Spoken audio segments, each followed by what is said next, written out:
Hello students, welcome to our tuition classes Sardar Nagar Ahmedabad. आज मैं आपका 11th स्टैंडर्ड का अकाउंटेंसी में सेकंड चैप्टर जो है वो कंटिन्यू कर रहा हूँ। नाउ सेकंड चैप्टर में है dual effects of transactions and types of accounts. So सबसे पहले हमने समझा था कि मीनिंग ऑफ बिजनेस ट्रांजैक्शंस क्या होते हैं।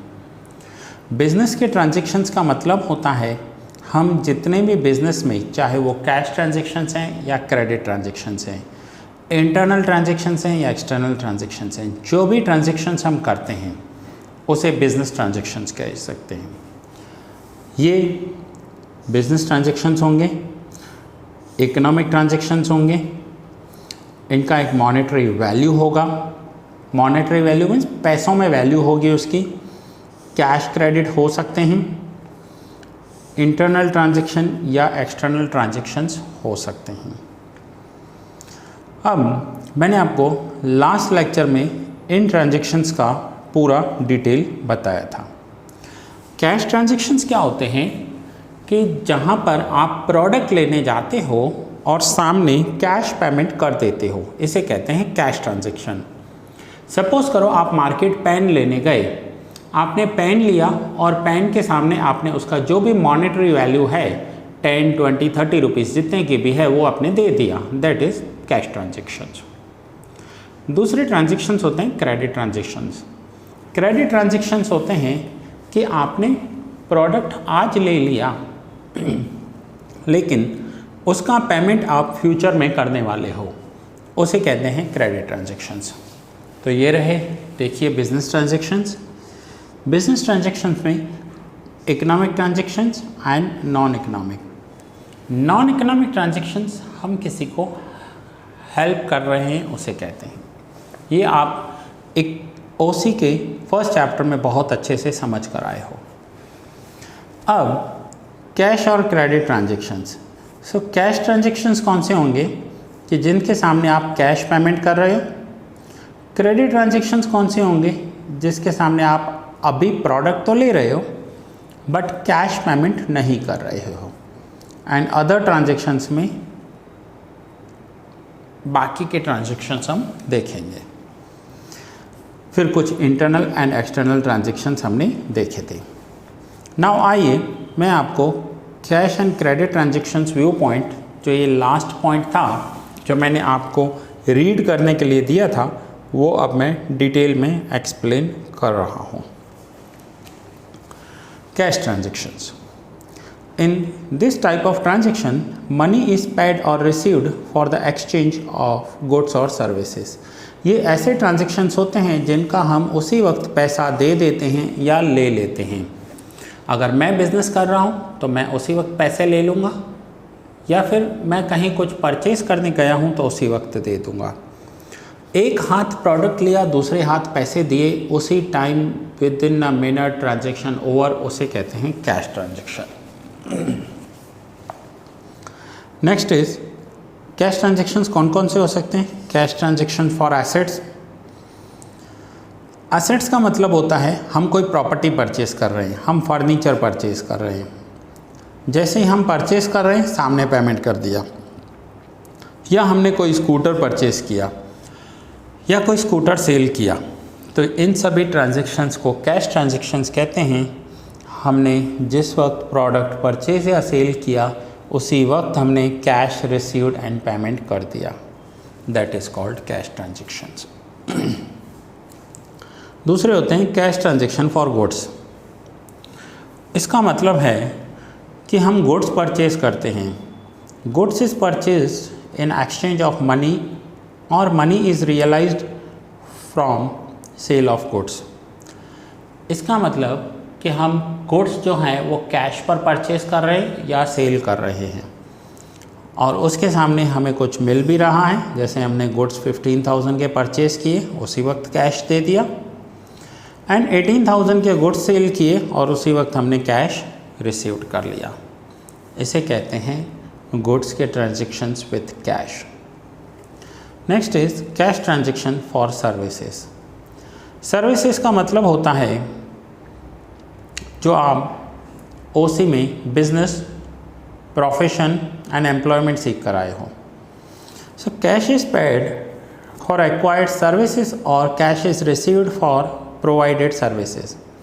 For example, salary of 12,000 paid to employ, employ को हमने 12,000 सैलरी दी, ठीक है। ब्रोकरेज रिसीव्ड 9,000, हमें ब्रोकरेज मिला। सो ये चाहे हमें मिला या हमने पेड किया, ये है cash transactions with services. Now next is transactions for receivables और पेएबल्स।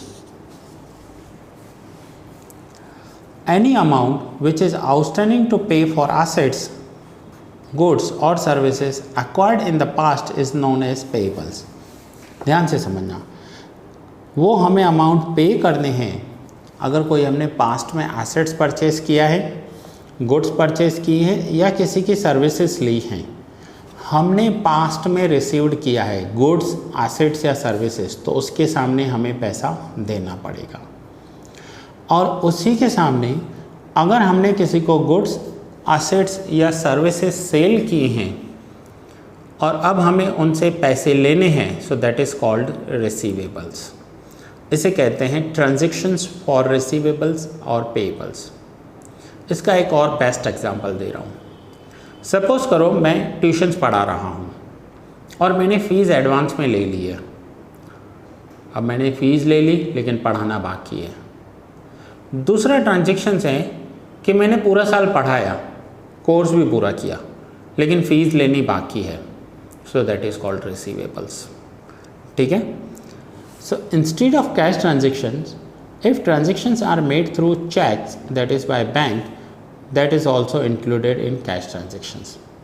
ये ध्यान रखना, आप कभी भी हम ट्रांजेक्शन्स करते हैं और उसके सामने अगर चेक दे दिया तो उन ट्रांजेक्शन को कैश ट्रांजेक्शन ही कंसिडर किया जाता है। कैश ट्रांजेक्शन क्यों कंसिडर किया जाता है? इसका मतलब है कि हम उधार तो नहीं ले रहे ना। समझो आप टीवी लेने गए मार्केट में, मोबाइल लेने गए या कोई भी XYZ प्रोडक्ट लेने गए, आपने प्रोडक्ट लिया और उसी टाइम सामने वाले को कैश दे दिया, तो दैट इज़ कैश ट्रांजेक्शन, क्योंकि आपने उधार नहीं ली।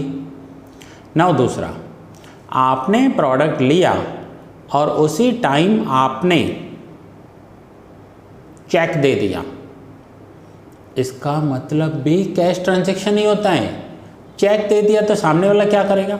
चेक अपने अकाउंट में डिपॉजिट करेगा, वो अपने अकाउंट में चेक डिपॉजिट करेगा, तो हमारे अकाउंट से पैसे माइनस होकर उसके अकाउंट में चले जाएंगे, प्लस हो जाएंगे उसके अकाउंट में, हमारे अकाउंट से माइनस उसके अकाउंट में प्लस। अब ये हमने उधार तो नहीं ली, हमने क्रेडिट तो नहीं ली उससे, सो इसलिए इसे कहते हैं transactions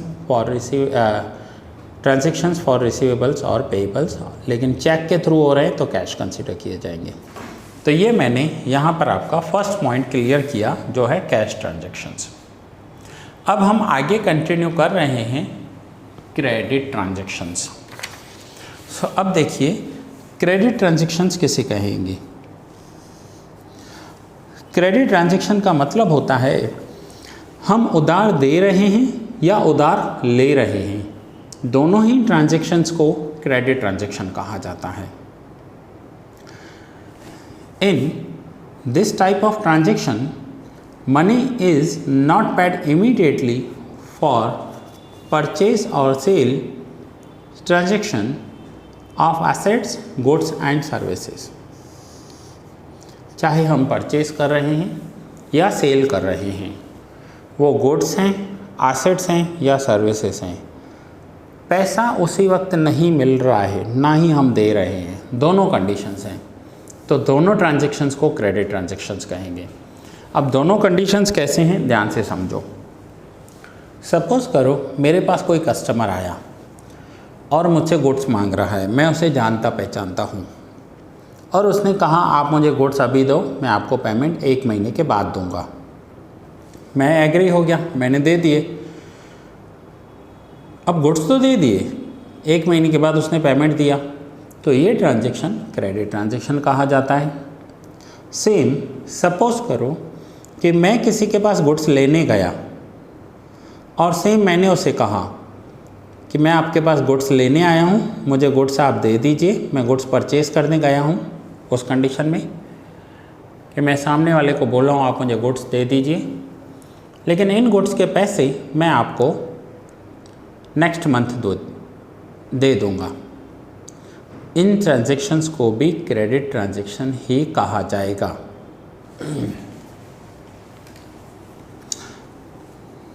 money for those purchase और sale is to be paid in future.